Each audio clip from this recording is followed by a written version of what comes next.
I think we have seen that both parties have been campaigning for a long time through the media and through their events since the last election. And it's very good that both parties have come out with a manifesto that appears very centrist. So both parties have come to the middle, and they're looking at some of the issues to try and reform it.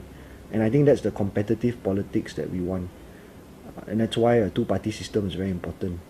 However, the political violence and the type of racist statements that are coming out from some of the leaders must be condemned. We hope it doesn't rise or raise the temperature so much that when it comes to elections that there will be violence. And I trust the Malaysian people that we are peaceful, we know that we are just going there and vote, and then we will respect any decision. That's the kind of democracy that we should be enjoying. That's the kind of democracy we should be upholding.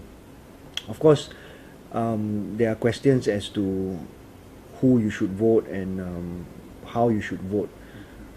I'm not really interested in who you should vote or who comes into power. I think what's more important is the criteria you should use to vote.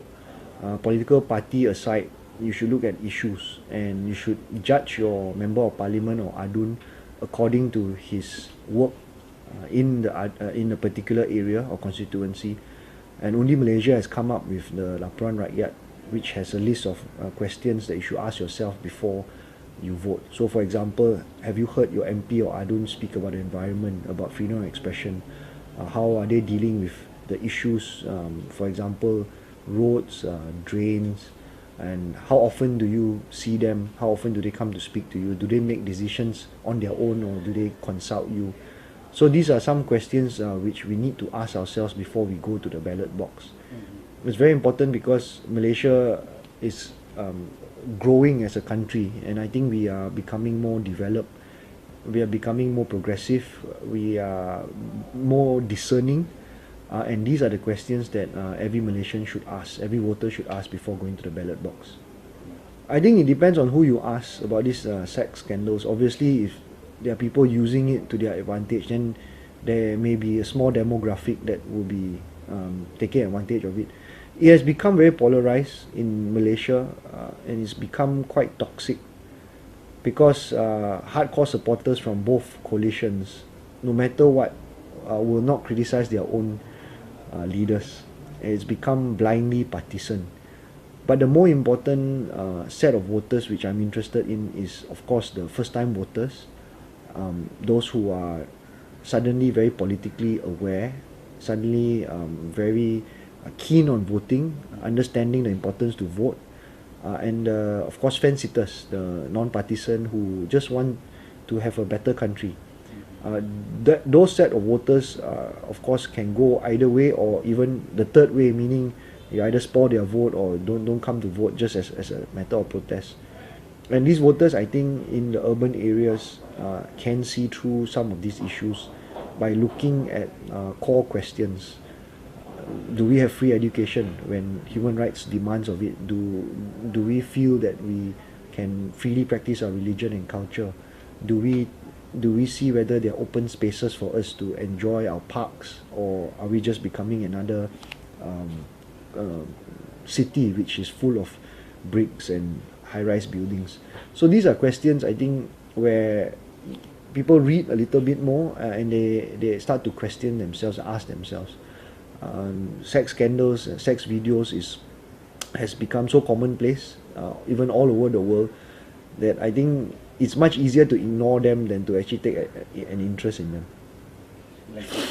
The online media and mainstream media, when you read both on the same day, it's as if we live in two different Malaysias.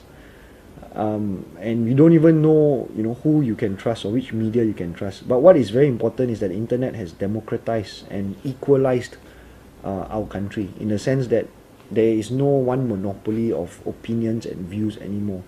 And the internet media has to continue in the way that it has continued. Some of the information may still be wrong, some of the information may still be wayward, but at least you have that alternative voice. And one day I see the internet media and the internet actually becoming the mainstream media. In fact, for some people, that's the only thing that they read. So it's very important for our democracy, and that's why freedom of expression is so key, so fundamental to a working democracy. That the media, the internet media, must continue and cannot be regulated or shut down. I'm not into political analysis, but of course the sentiments, and it's quite surprising. I think everywhere we go, even when we are non-partisan and we really in our game shops do not talk about political parties or what they do and what they don't do. We look at the issues, we say that there's a structural problem. The constitution needs some reform. It's very surprising that many people are talking about a change in government. Change in government meaning actually is change in coalition running the government, because the government forever stays as a cabinet. So it's surprising that we hear a lot of people saying that, and then of course you ask deeper sometimes, people say, oh, we need a two-party system, or we just need a change for the sake of changing, or there are some issues. So even within that rubric, that group of people who say they want to change government, they themselves have different reasons, and we do not sometimes do enough to go deeper to ask what really are your reasons. Do you really know what you're saying when you say change the coalition that runs the government? So it's not so black or white when he says change government. And of course we have to look at what happens on that day. I am personally very concerned because that there are a lot of different types of phantom voters on our electoral roll.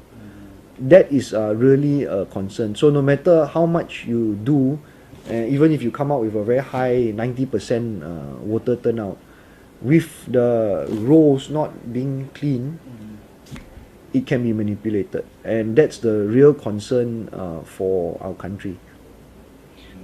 Yeah, of course, I'm very happy that the Barisan National Manifesto, and as well as some ministers or deputy ministers in the Barisan National Coalition has, towards the end of their tenure, come out with some statements about structural reform. But it may be a bit too late because we've been asking for it. Human rights conventions, we need to sign up to the anti-racism convention, we need to sign up to civil political rights, the cultural rights conventions. We need to look at the constitution again. I seriously think that we have to, after 50 over years, look at the constitution for purposes of reform. I think the constitution which was drafted in 57 and then of course 63, it's 50 years after Sabah and Sarawak joined us, and that's a landmark. I think we should set up a royal commission to take statements and document problems that the people are facing for purposes of improving the constitution. Politicians, for a reason, and many of them actually do things or say things for the vote. A lot of us can see through it. I think that politicians should, for example, with some politicians on both sides, right, Saifuddin and even with people like Ellie Wong, who you can see the sincerity, and some people cannot see the sincerity.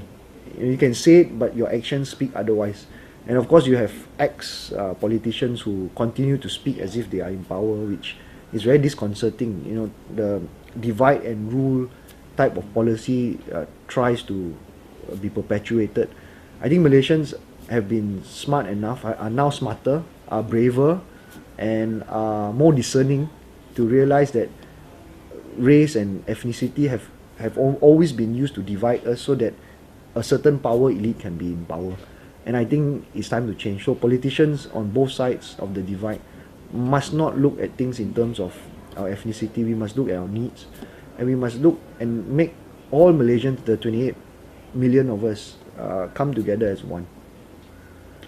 Come out very early in the morning, immediately go and vote and do your job, and then of course go and do whatever you want to do after that. We are of course doing an election special night at Pusat Rakyat, so you're welcome to come, and we'll be playing political cards with a scorecard. If you do not want to be in any of the coalition camps, you can always camp with us. And of course, enjoy the first time, if you are first time voter. Enjoy the ceramahs and the campaigns. You know, it's very, very exciting, very interesting, and I think that's the spirit that we want.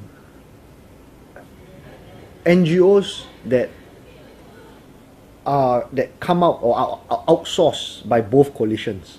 So there are certain NGOs where you can see support, funding, the personalities are outsourced from the political parties. So obviously those NGOs are quite partisan. There are some NGOs who have taken a non-partisan position, and we just look at the issues. Fortunately or unfortunately, most of the time it's the Pakatan Rakyat coalition that jumps onto the bandwagon, meaning they adopt what the NGOs are saying because the NGOs have been successful in preaching to them or lobbying them. So when they adopt it and say the same things as some NGOs, then people try and match and say, oh, you are actually supporting Pakatan.